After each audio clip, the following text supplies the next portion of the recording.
que a gente já pode iniciar. Tudo certinho aqui. E aí, tudo certinho também? Tudo certo. Vamos tentar. Tá, ontem que a gente tentou gravar e não deu certo, eu também tava com problema de internet, porque passou um ciclone aqui perto de Santa Catarina e aparentemente depois disso as internets ficaram tudo loucas. Então aqui, eu até te falei contigo, minha internet também caiu pela metade, foi bem tenso. E Problemas de primeiro mundo, né? Exatamente. E eu tava perguntando ontem pra ti como é que tu chegasse na economia. Tu falou que fez faculdade de Direito e depois foi pra Economia, né? Mas uma pergunta que eu também tinha Isso. feito é, tu sempre foi liberal? Como é que foi essa transição, se teve? Então, eu nunca fui nada, na verdade. Na época que eu estudei, a gente já estamos velhinhos, né? O ensino médio não era politizado como é hoje. Uhum. Então, nós frequentávamos as aulas tranquilamente, sem saber de existência de tretas políticas. O que hoje é bem diferente, eu já vejo as garotas e os garotos do ensino médio extremamente politizados e já tipo, formadores de opinião e tal. Sim. Mas na minha época não era assim, então eu terminei o ensino médio na paz de Deus e entrei pra faculdade como um belo cordeirinho, assim, a ser abatido mesmo pelos movimentos sindicais e todos os partidos se organizando dentro dos DCS.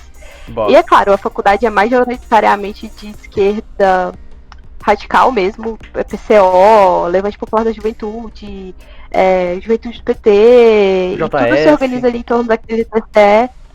Assim, União dos Estudantes, tudo que você imaginar de esquerda tem lá. E inicialmente eu comecei a questionar as coisas do básico, assim, de algumas coisas não fazerem sentido. Do tipo a alegação feminista de que as mulheres recebem menos do que os homens porque elas são mulheres.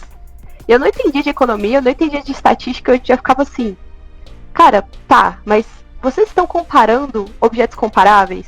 Ou vocês estão pegando pessoas que tiveram trajetórias de vida diferentes e aí só fazendo aquela média ali salarial não faz sentido, sabe? Podem ter um milhão de outros fatores influenciando na renda feminina e a galera não aceitar esse tipo de argumentação e meio que começar a me afastar mesmo. E o pau começar a quebrar mesmo, como eu estava explicando, ali a partir de 2014, a partir do impeachment e a polarização rodou. E aí eu acabei tendo que escolher um lado e sempre já tinha essa base econômica um pouquinho melhor e aí já fui pro lado liberal. Mas sim, participei dessa galera feminista no início, Marcha das Vadias. Assim, sem muito radicalismo, sem tirar roupa, mas assim, me declarava feminista, era a favor do aborto e todas essas pautas que a gente conhece. Eu também, eu fui bem assim, na verdade a faculdade a gente sai socialista do ensino médio, né? Eu saí socialista pelo menos, né? Na faculdade fui melhorando, assim, fui endireitando, vamos assim dizer. Aproveitando trocadilho, né? Mas na faculdade fui endireitando e fui lendo mais e fui percebendo que realmente tinha muita coisa que não batia. E uma coisa que era assim muito obscuro é como tu falou, é DCE, esses negócios aí de CA que é muito tenso. Eu fui coordenador de CA por 2 anos e a sujeira que tu vê assim olha, é inacreditável. É umas coisas assim que não indico pra ninguém, tá? Não vá tentar mudar a opinião, você não vai mudar a opinião de ninguém lá como DCA. Fica, faz faculdade e termina só, é o que eu aconselho, assim. Eu acho que é uma experiência de vida interessante, até porque eu acho que quem não passa por federal no Brasil não tem a menor consciência de que ainda existe gente que acredita em revolução socialista em pleno século XXI, sabe? Uhum.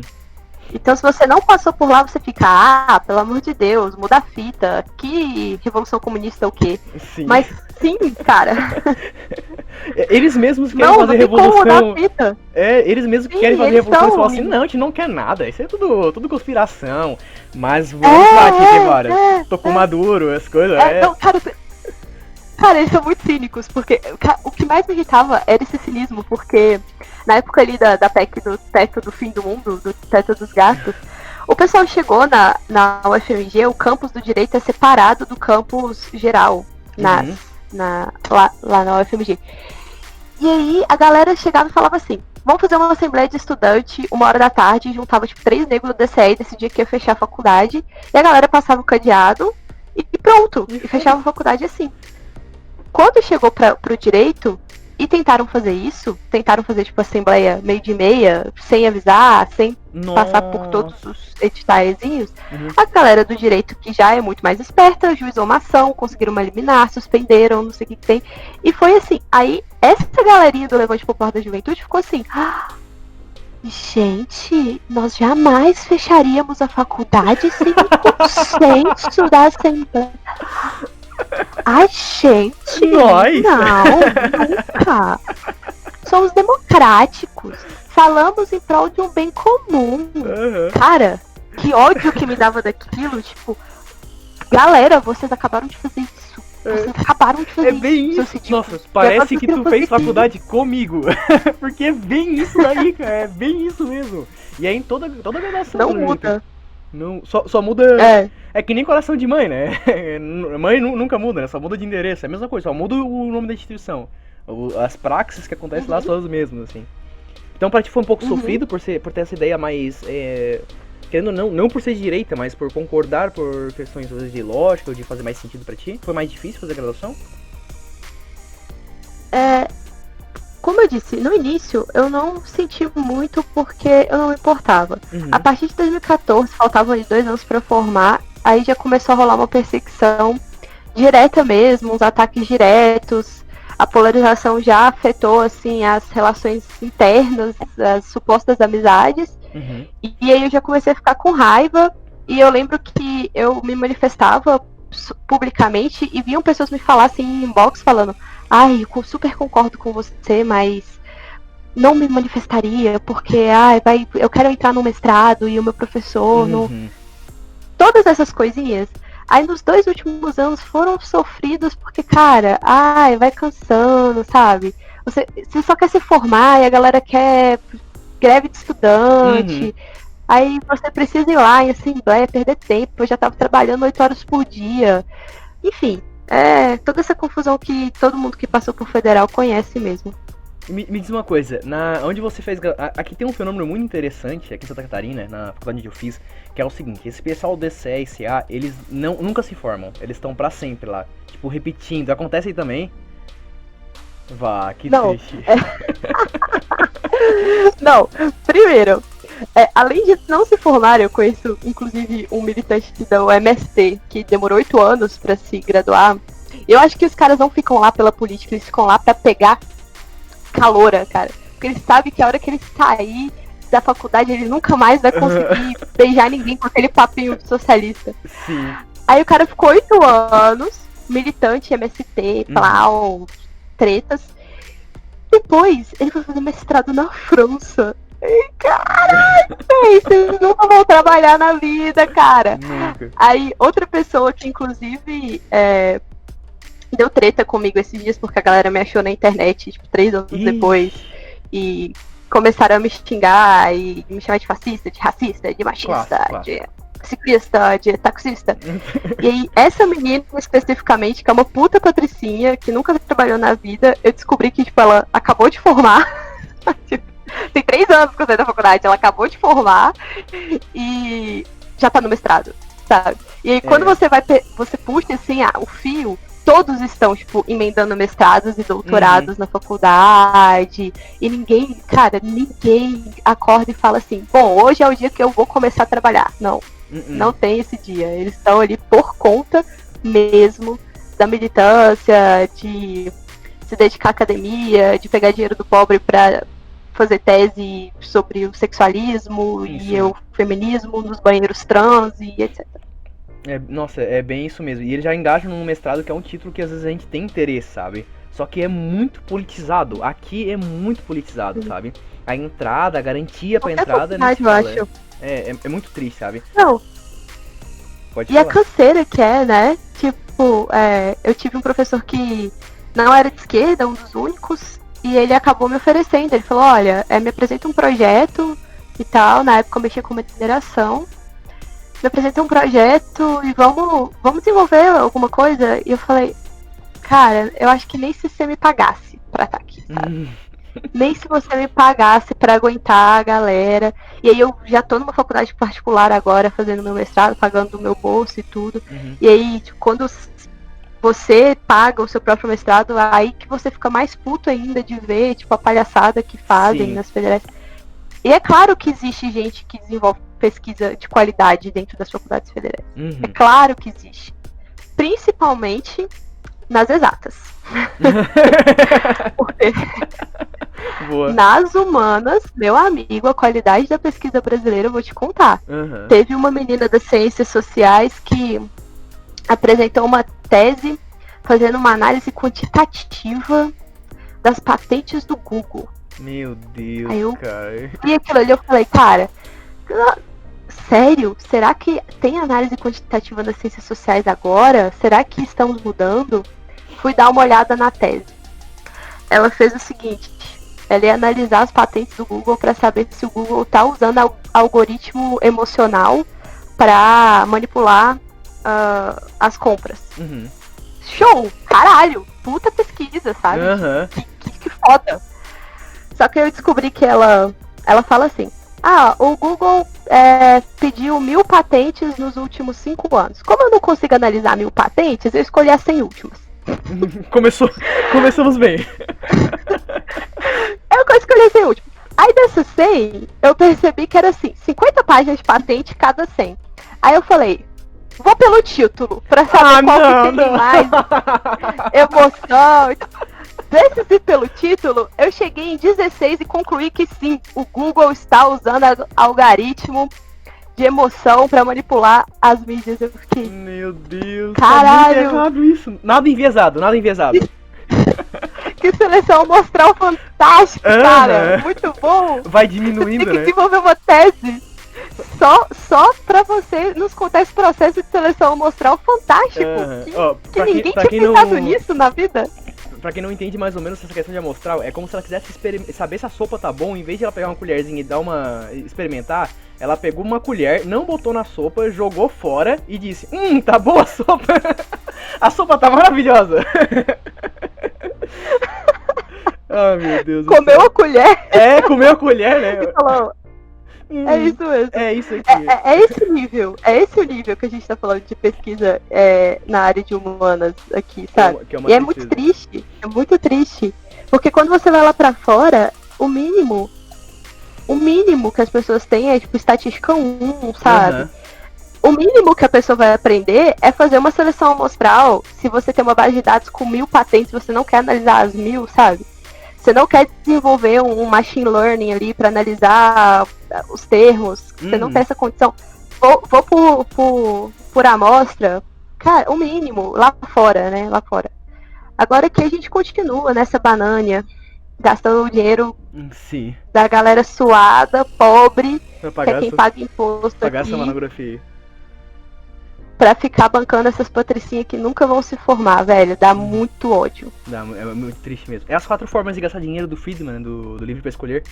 É as 4 formas. Sim, exatamente. Lembra exatamente. Bastante, né? Tá, e mesma coisa, falando em Friedman, porque eu vi um vídeo seu que você fez a leitura do Friedman. Como é que começou, tipo, a ideia do canal mesmo, assim? O que te surgiu? Porque o primeiro vídeo não parecia muito... Não fazia muito... Não parecia muito ser, tipo, de leitura. Parecia uma outra coisa, mais sobre ambiente, se eu não me engano. O primeiro vídeo do seu canal. Eu trabalho na área ambiental. Sim. Desde sempre. Tenho escritório no interior de Minas que mexe com o meio ambiente mais voltado para o agronegócio. Então a ideia inicial do canal era a gente começar a falar sobre regulações ambientais, licenciamento ambiental, dar uma popularizada nos termos ambientais. E acabou que dei uma cansada, até que estava dando certo assim, até que estava funcionando. Só que eu dei uma cansada e depois de 1 ano mais ou menos do canal parado, eu voltei e resgatei umas leituras antigas.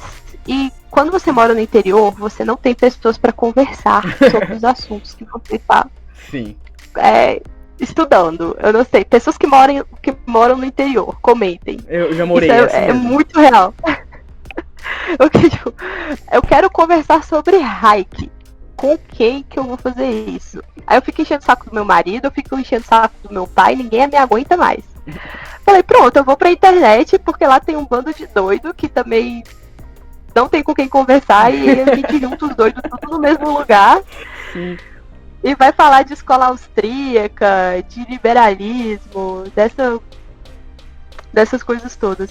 E me diz uma coisa, a escola E foi aí austríaca, que surgiu. ela tem uma dificuldade gigantesca, assim, pra ela entrar não uma dificuldade pra entrar na academia, porque agora ela tem entrado bastante, mas uma aceitação, principalmente aqui no Brasil, na parte da faculdade. Como foi pra ti, que parece seguir uma linha mais ortodoxa, ler, assim, a escola austríaca, se deparar com ela, o que tu mais rejeitou, o que tu falou, tipo assim, isso aqui eu não curti mesmo. Então, na verdade, eu não tenho essa rejeição, assim, com a escola austríaca, até porque eu acho que pra você rejeitar alguma coisa, você tem que estudar bastante aquela Sim. coisa, sabe? É muito difícil você pegar uma linha de pensamento e falar que você não concorda com ela porque você escutou alguém dizer que aquilo ali não faz sentido.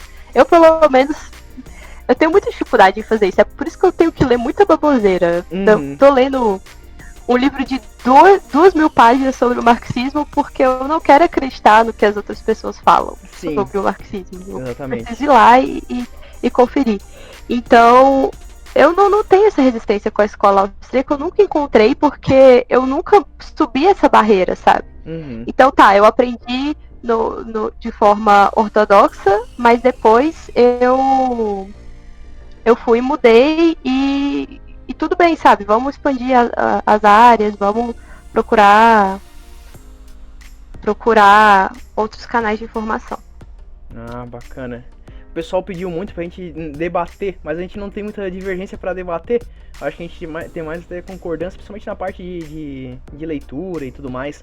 E me diz uma coisa, que livros assim da escola austríaca você já leu, assim? Meu canal é mais escola austríaca, por isso eu tô focando na escola.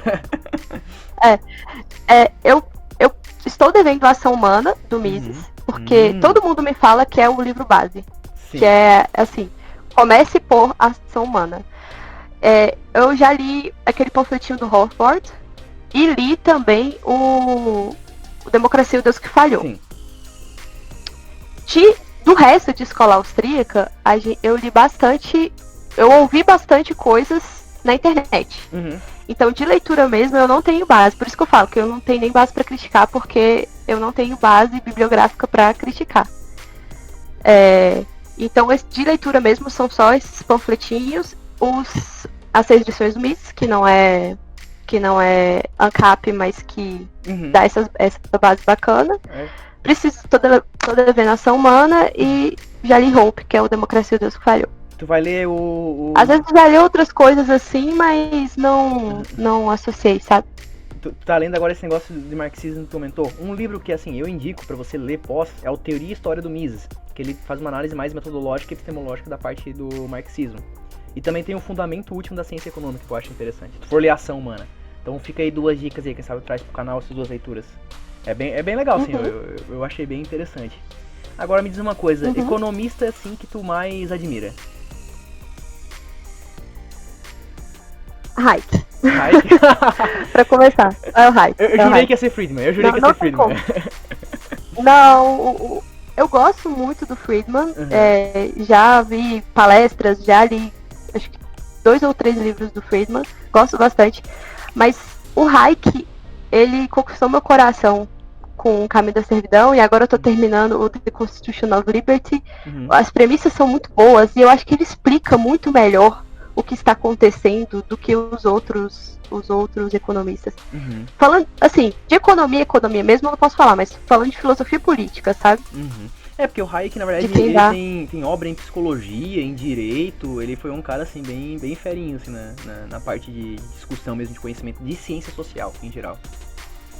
E o que ele fala das áreas que não são de economia, ele não fala merda. É sensacional, sim, sabe? Porque na maioria das vezes, quando o economista quer falar sobre tudo, porque tem essa base estatística que consegue analisar qualquer tipo de artigo, e eles querem dar palpite sobre tudo, e na maior parte das vezes eles erram, porque você precisa de outros pressupostos para falar sobre direito, por exemplo. Sim. E o Hayek não. No The Constitution of Liberty, a hora que ele vai falar de regulação, ele está falando de forma muito bem fundamentada. Eu acho que essa é a diferença. O Friedman, por exemplo, quando ele vai falar de regulação ambiental, meio que dá para entender que o cara não sabe do que ele está falando. Ele está ali partindo de um pressuposto geral e tentando fazer conclusões sobre outros assuntos que talvez ele não domine. Por isso que o Hayek ficou, assim, como meu queridinho mesmo. E tu sabe que o Hayek, quando ele tinha aula, pelo menos, eu acho que foi Mises que comentou, ou foi um professor dele, ele tinha dificuldade, ele tinha realmente problema pra ler e tudo mais, ele tinha uma dificuldade gigantesca, então se você aí que lê e tem dificuldade pra ler e não entende o assunto, você pode se tornar um Hayek na vida. É uma possibilidade, assim, porque o cara ele tinha bastante dificuldade e fez bastante conteúdo bem bacana. Sim. É bem interessante mesmo. E todo mundo fala que ele escreve meio complicado, eu não acho os livros dele tão complicados assim, a leitura. Não sei se você teve essa mesma impressão. Não, eu li o Desemprego e Política Monetária, achei muito tranquilo o argumento dele. Eu li a Estatização do Dinheiro, o artigo dele sobre Economia e Conhecimento também eu já havia lido. Deixa eu ver mais que livro que eu tenho aqui dele. Também li o Price Production, que apesar de ser em inglês, pra mim também foi tranquilo. Então, tipo, eu tive dificuldade de ser uma língua estrangeira, porque inglês, por mais que a gente entenda, ainda sente uma dificuldade, né? Então, era uma língua estrangeira e não senti dificuldade alguma, sabe? Então, tem muito... Pra mim, foi bem tranquilo do Hayek, assim. É quase... A argumentação dele é quase tão boa quanto o Mises, assim. Eu não achei essa dificuldade toda que as pessoas falam, não. Não é. E me diz uma coisa, esses dias eu postei, eu acho que o Paulo te mandou, se não me engano também, o artigo que o Hoppe justifica aquele argumento dele contra o homossexualismo. Chegasse a dar uma olhadinha? Eu vi alguém falando sobre... Uhum. Me falaram, assim, olha, ele tá justificando aqui. Aí eu pesquisei, eu não achei. Se você puder me mandar e dar uma resumidinha aí também, eu agradeceria. Eu vou resumir aqui, não que justifique, né? Às vezes a gente realmente não curte, enfim, mas o que ele comenta é o seguinte, é que depois, logo um pouco após o comentário dele, ele traz que na verdade seria tipo um grupo familiar, uma comuna familiar, onde o princípio é conservador e é contra esse tipo de comportamento que seria o homossexualismo, assim dizer. Então, para esse tipo de pessoa que não quer se vincular com o homossexualismo, eles poderiam remover ele tipo da relação social, entendeu? Por isso que é remoção física. Não que eles tenham que ser obrigatoriamente removidos fisicamente. Tem um artigo dele, depois eu mando certinho. Mas esse seria o argumento dele, no caso. Mas o meu problema com o Hoppe não é a premissa da remoção física. Uhum. Porque, assim... Ele não quer ser democrático, sabe? Todo mundo critica, assim, o Hoppe. Porque isso não é nada democrático. Sim, não é democrático. Mas essa é a ideia. Essa é a ideia. Inclusive, é assim que vai funcionar, é assim que funciona, é assim que sempre funcionou. Uhum. O argumento dele de remoção física, pra mim, não é o problema. Uhum. O problema, pra mim, é ele enquadrar a homossexualidade junto com pedofilia. Isso. O que ele chama de perversão. E falar que aquilo ali. E falar que aquilo ali é uma perversão. Isso. Tipo. São coisas muito diferentes, sabe? Sim. É Puta isso. Que pariu, entendeu? Uma família conservadora seria isso mesmo, entendeu? Mas não que ele realmente ache isso. Uhum. Mas depois te mando o artigo certinho ali. Tem o. Depois eu boto aqui no. Não sei se vai ficar no meu canal, no teu, mas eu boto no comentário aqui certinho o artigo. Mas é basicamente isso. Não, e aquele trecho, eu não tô com o livro dele, mas aquele trecho em específico em que ele vai falar que os ANCAPs se juntaram com os liberals americanos, uhum. E aí isso abriu margem para todo tipo de comportamento libertino, uhum. E que isso não é bacana, eu entendi, sabe? Uhum. Tipo, eu entendi muito. Sim. Inclusive eu meio que concordo. Tipo, não quer dizer que você seja a favor de as pessoas fazerem o que quiserem, não quer dizer que ao construir uma sociedade você quer estimular determinados tipos de comportamento como sociedade. Isso. Você não quer uma sociedade bacana, não é uma sociedade que todo mundo usa crack, sabe? É uma sociedade que todo mundo usa drogas de forma moderada, um whiskyzinho no final do dia. Mas o fato dele aí que entra aquela concepção, tipo, o que tem a ver a homossexualidade com essa sociedade que você quer construir? É diferente do movimento LGBTQIYZ. Sim. Faltou umas letras aí. Duas cambalhotas, sabe? É como eu digo, tipo, o movimento negro não tem nada a ver com o negro, o movimento cambalhotas não tem nada a ver com homossexualidade. São movimentos políticos separados do indivíduo. Sim, isso mesmo. E eu não entendi que o Hoppe estava falando do movimento, eu entendi que ele estava falando do indivíduo. Entendi. E ele nasceu na Alemanha em 1940, talvez ele esteja falando do indivíduo. Talvez, eu suspeito. Eu tenho essa Talvez ele esteja falando do indivíduo sim. Aquela opinião de vô, sabe? Sim. Essas coisas aí, esses cholas, não é assim. Exatamente. Por isso essa resistência, um pouquinho, assim, com Hope. Ah, uma dúvida. Tem outras resistências também, não só essa. Depois fala um pouco dessas resistências. Mas quando tu fala das 3 instituições que nunca vão deixar de existir, o terceiro é o puteiro, né? São as putas. É que todo mundo perguntou... meu pai que fala, não sou eu. Não, tranquilo. Todo mundo perguntou, ó. Eu que tô falando, então. É as putas. Elas vão sempre existir, não importa onde você vai. Não, beleza. Não, e o meu pai complementa. O comunismo é tão ruim, a teoria é tão ruim, que quer destruir a família, quer destruir o Estado, e vender o serviço do corpo também é proibido. Então, assim, ele também quer proibir as putas. Então, assim, o cara tá fazendo errado em todos os níveis, sabe? Não, beleza. Não, só por isso que não deu certo. Eu entendi isso, mas teve um pessoal que falou que era puteiro, outro falou um outro negócio, assim, não, eu entendi isso. Nossa, na hora eu não tava preparado pra isso. Eu não tava preparado pro teu comentário. E eu perdi tudo na hora que você falou. Foi muito engraçado. Deixa eu ver. Bom, sobre essa tua postura que tu tens, principalmente sobre a questão de ler e não ter preconceito, assim, da onde que veio mesmo? Tu vivenciou alguma coisa ou algo do tipo? Não é bem por ter vivenciado alguma coisa, é mais por já ter tido certos tipos de preconceito com determinada coisa, e a hora que for... Na verdade, eu acho que essa é uma postura bem de advogado, assim. Porque advogado escuta uma parte e fala, talvez essa galera tá mentindo. Talvez por experiência, sabe? Sim. Seu próprio cliente te contar uma coisa, o seu próprio cliente virar e falar que não desmatou nada, e a hora que você puxar a imagem de satélite, tá lá o mato em pé num dia e o mato abaixo no outro, sabe? Sim. Então eu acho que essa é uma postura bem de advogado mesmo, de tentar ver os dois lados e tentar ver os dois lados sem partir de nenhum prejuízo, de nenhum preconceito mesmo. Porque é igual eu falei quando eu revisei o livro do Paulo Freire. Eu cheguei com a expectativa de encontrar uma coisa e eu fui positivamente surpreendida por encontrar uma filosofia política clara ali no livro. Não é igual esses panfletinhos atuais que eles tentam mascarar as origens marxistas ou tenta meio que ludibriar o leitor para o leitor não saber qual é a origem daquela ideia. Não, eu achei muito legal, sabe? Paulo Freire chega e fala, cara, eu sou marxista, tá aqui. Eu apoio Mao Tse Tung. Tá ali no livro, né? Isso que tu falou me lembra muito um vídeo do Brasil Paralelo. Assim, eu não curto todos os conteúdos dele, mas tem algumas coisas que eles postam que é muito interessante. E teve um vídeo deles que ele falou sobre analfabetismo funcional, se eu não me engano. E, casa muito com a realidade de hoje. Porque se tu for ver o Paulo Freire, não é aquela expressão que tá no livro que as pessoas passam. É tipo o que elas ouviram falar e delas elas fazem uma síntese sem entender e lançam pro mundo, entende?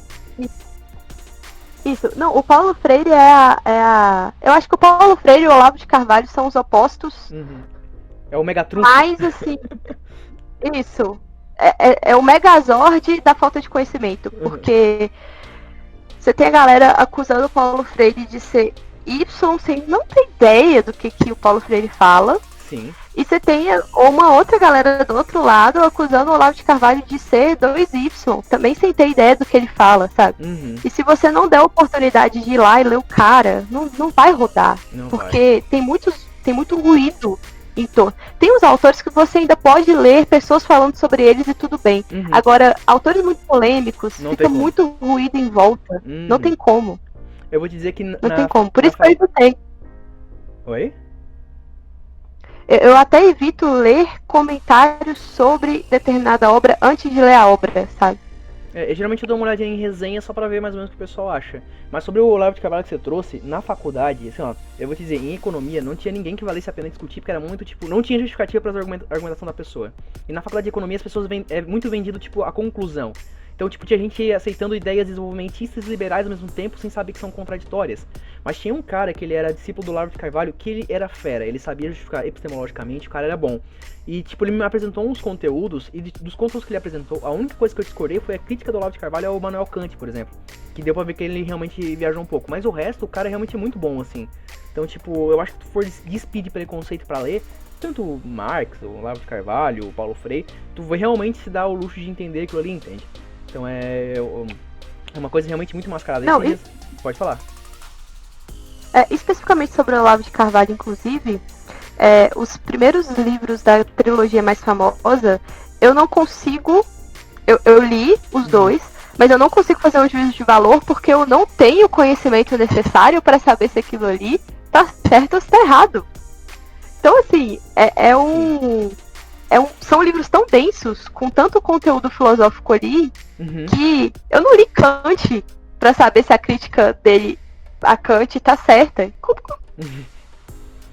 Então como que eu vou fazer, sabe? Então como que eu vou... Aí o último livro que é mais panfletário mesmo, que é o livro que as pessoas pegam pra criticar, aí as pessoas pegam esse último livro pra fazer como se fosse a Magnus Opus dele, a né? filosofia. Isso, exatamente. Não, eu queria pegar, por exemplo, 6 lições do Mises e achar que é o Magnus Opus dele, sendo que é um livro realmente panfletário. É palestra, ele já não gostava que transformasse a palestra dele em livro, é palestra dele transformada em livro, então realmente as pessoas fazem muito isso. Eu vou refutar Mises a partir de 6 lições. Isso. Não, cara, teve não vai, gente que já sabe? tentou refutar Mises no cálculo econômico sobre socialismo lendo 6 lições. Eu não quero dizer quem, mas teve gente aí na internet. Eu vou refutar Marx lendo o Manifesto Comunista, meu amigo. Isso. Lendo as cartas que ele trocou com Engels. Isso, exatamente. Não dá, sabe? Exatamente. É bem isso mesmo. É realmente uma postura bem complicada. Eu perguntei por que tem essa postura, porque, por exemplo, eu tenho essa postura porque eu entrei na escola austríaca porque eu vi um argumento mainstream, que era mainstream na época, contra a escola austríaca, fui ver, tipo, tava muito diferente. E eu percebi que a escola austríaca é muito espantalhada. Então, tipo, como é uma coisa que eu sou afetado, eu penso, talvez eu não queira fazer isso com os outros. Então eu tenho essa postura de tentar ler e argumentar porque eu sofri com isso. E eu pensei, talvez ela tenha sofrido a mesma coisa, entende? Mas não, é só postura de advogado mesmo. No meu caso é só postura de advogado de que já tomou muita paulada na vida de gente mentindo e distorcendo palavras, enfim. Aí é melhor ir lá conferir na íntegra pra não correr esse risco. Tá, e tu falou que tá fazendo o mestrado, o teu assunto é sobre meio ambiente, provavelmente, pelo que tu comentaste até agora. E do que se trata exatamente? Resumo em 10 palavras, Pensa senão eu que não lá vem a aceito. história.